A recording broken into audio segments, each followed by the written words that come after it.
This is Paul Jackson with Centurion Advisors Corp., and this is a short presentation on investing for retirement developed for the participants in corporate retirement plans with which Centurion advises. The purpose of this presentation is to discuss the advantages of contributing to a company-sponsored retirement plan. The Social Security Administration estimates that individuals are likely to fall short of retirement income needs if they depend only upon Social Security as their only source of income.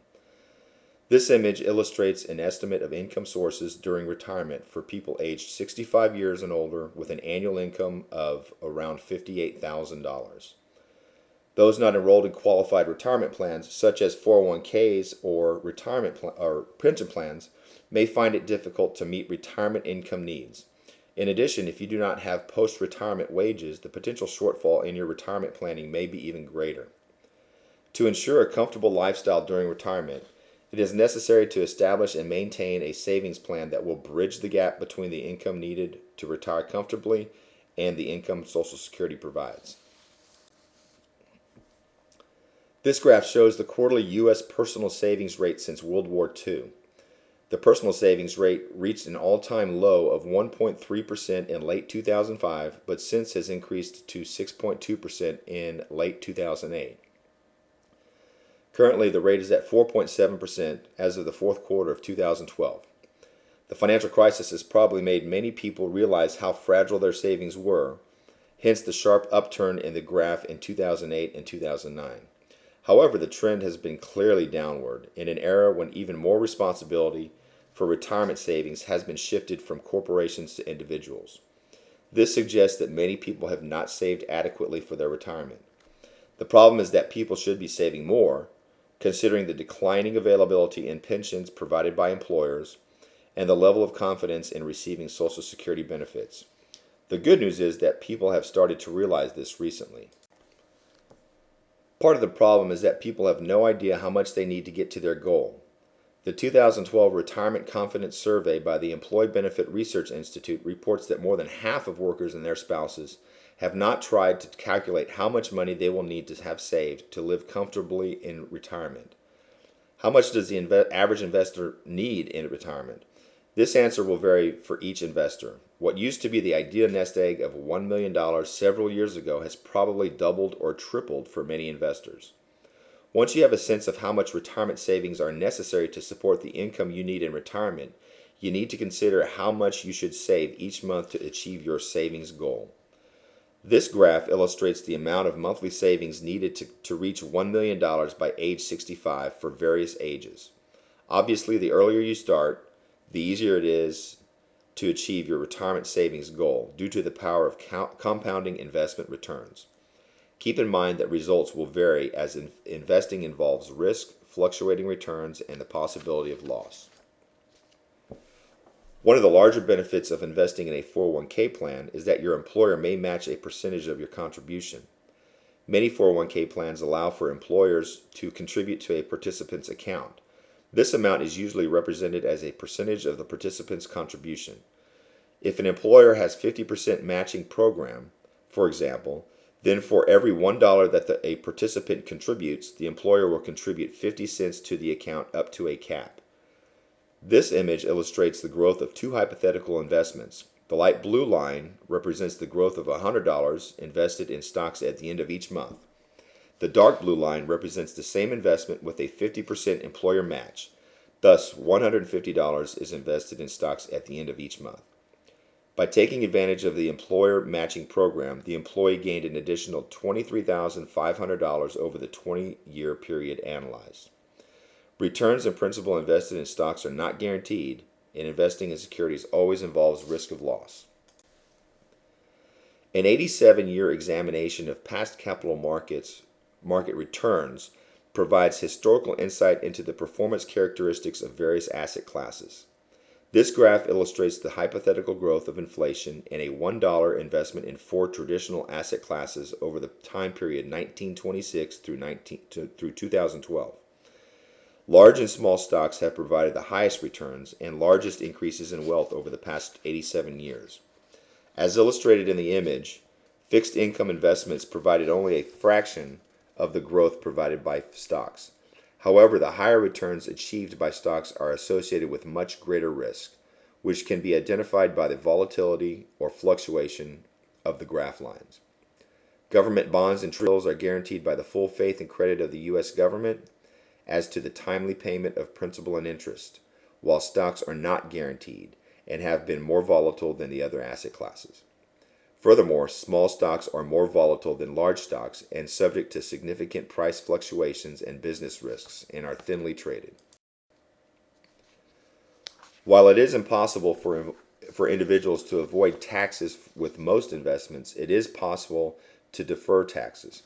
Deferring taxes over long periods of time can result in potential gains.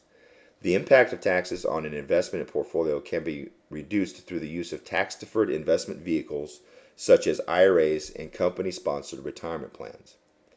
Tax-deferred vehicles work by allowing interest, dividends, and capital gains to accumulate without incurring taxes. Taxes are due only when withdrawals from the plan are made. This image illustrates how deferring taxes can increase the value of an investment over time. A hypothetical value of $10,000 is invested in both a taxable and a tax-deferred account. The difference is fairly modest after 20 years. After several more years, however, the difference is more substantial. Allowing the investment to grow tax-deferred for 35 years would have provided approximately $10,000 more than the taxable account. After 45 years, the difference is even more dramatic. Also, returns in principal invested in stocks are not guaranteed. Withdrawal of pre-tax contributions and/or earnings will be subject to ordinary tax and, if taken prior to age 59 and a half, may be subject to a 10% federal tax penalty. One of the main factors you should consider when investing is the amount of risk or volatility you are prepared to assume. However, recognize that the range of returns appears less volatile with longer holding periods. Over the long term, periods of high returns tend to offset periods of low returns. With the passage of time, these offsetting periods result in the dispersion of returns gravitating or converging toward the average. In other words, while returns may fluctuate widely from year to year, holding the asset for longer periods of time results in apparent decreased volatility. This graph illustrates the range of compound annual returns for stocks, bonds, and cash over a 1-year, 5-year, and 20-year holding period. On an average basis, since 1926, the returns of large company stocks have ranged from a high of positive 54% to a low of negative 43%. For longer holding periods of 5 or 20 years, however, the picture changes. The average returns range from positive 29% to negative 12% over 5-year periods, and between positive 18% and positive 3% over 20-year periods. Keep in mind that holding stocks for the long term does not ensure a profitable outcome, and that investing in stocks always involves risk, including the possibility of losing the entire investment. Historically, adding stocks to a portfolio of less volatile assets reduced risk without sacrificing return or increased return without assuming additional risk. This image illustrates the risk and return profiles of 3 hypothetical investment portfolios. The lower risk portfolio, which included stocks, had the same return as the portfolio comprised entirely of fixed income investments, but assumed less risk. The higher return portfolio had the same risk level as the fixed income portfolio, but produced an increased return. Although it may appear counterintuitive, diversifying a portfolio of fixed income investments to include stocks actually reduced the overall volatility of a portfolio during the time period analyzed. Likewise, it is possible to increase your overall portfolio return without having to take on additional risk. Because stocks, bonds, and cash generally do not react identically to the same economic or market stimuli, combining these assets can often produce a more appealing risk and return trade-off. The benefits of diversification are most evident during bear markets. This image illustrates the growth of stocks, bonds, and a diversified portfolio during 2 of the worst performance periods in recent history. The blue line illustrates the hypothetical growth of $1,000 invested in stocks during the mid-1970s recession and the 2007 through 2009 bear market, including its aftermath up to December 2012. The gray line illustrates the hypothetical growth of $1,000 invested in a diversified portfolio of 35% stocks, 40% bonds, and 25% treasury bills during these same two periods. The orange line illustrates the hypothetical growth of $1,000 invested only in bonds.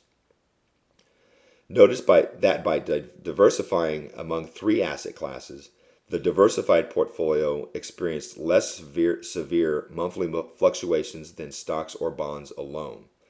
While bond prices tend to fluctuate less than stock prices, they are still subject to price movements. By investing in a mix of asset classes such as stocks, bonds, and treasury bills, you may insulate your portfolio from major downswings in a single asset class. Should you have any questions regarding the content of this presentation, please feel free to contact me at the information on this slide. Thank you.